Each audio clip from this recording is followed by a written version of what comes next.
Hi everyone, today I'm going to be talking about the concept from neuroscience called memory of the future. It comes from David Eagleman's book, The Brain, and has also been explored in academic research. This dives into how our brain doesn't just remember the past, it actively imagines the future using memory.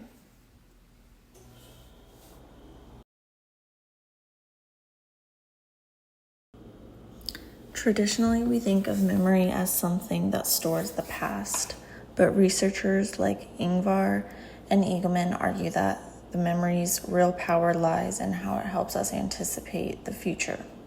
This ability to imagine future scenarios based on past experiences is what we call memory of the future. The hippocampus plays a key role in this process.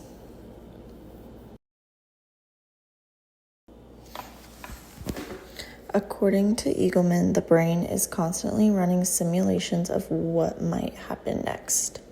Whether it's preparing for a conversation or deciding how to respond in a stressful situation, we mentally test different outcomes in advance.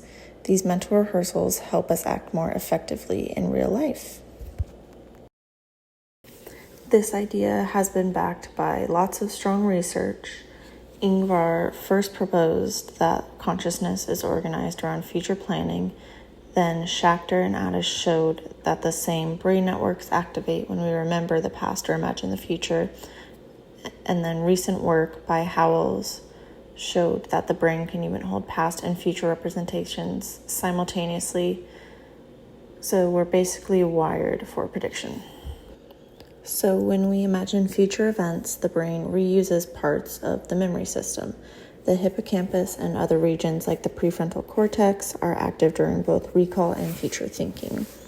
Essentially, the brain takes pieces of past experiences and combines them into new imagined events. This mental construction process is what allows us to prepare for what's next.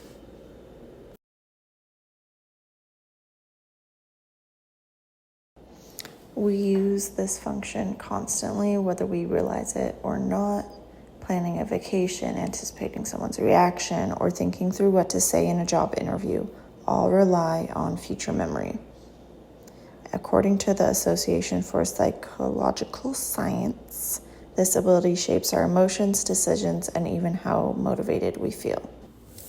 When people lose the ability to simulate the future, the effects are profound. Research shows that individuals with hippocampal damage can't imagine new experiences.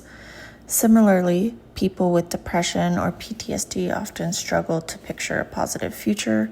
That's why therapy techniques focus on rebuilding this forward-thinking ability.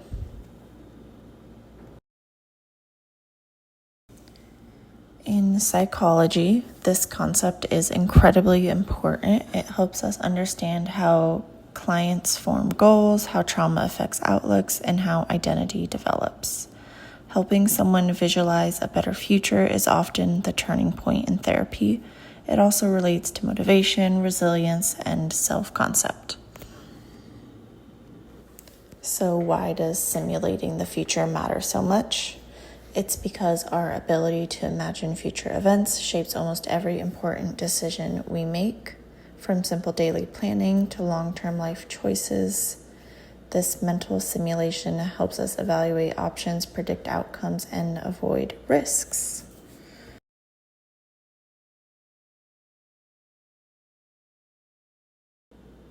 This topic in particular drew me in because it's almost unfathomable. It's just a very difficult concept to wrap your head around. So trying to dive in a little deeper and understand how almost everything is rooted in our memory is a very fascinating topic. As my presentation comes to a close, I'd like to touch on the main takeaway, which is that memory isn't just about remembering, it's about building what comes next.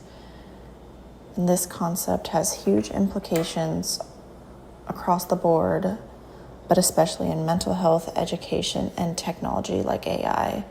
It helps us improve therapy, supports planning and design better systems. Thank you very much.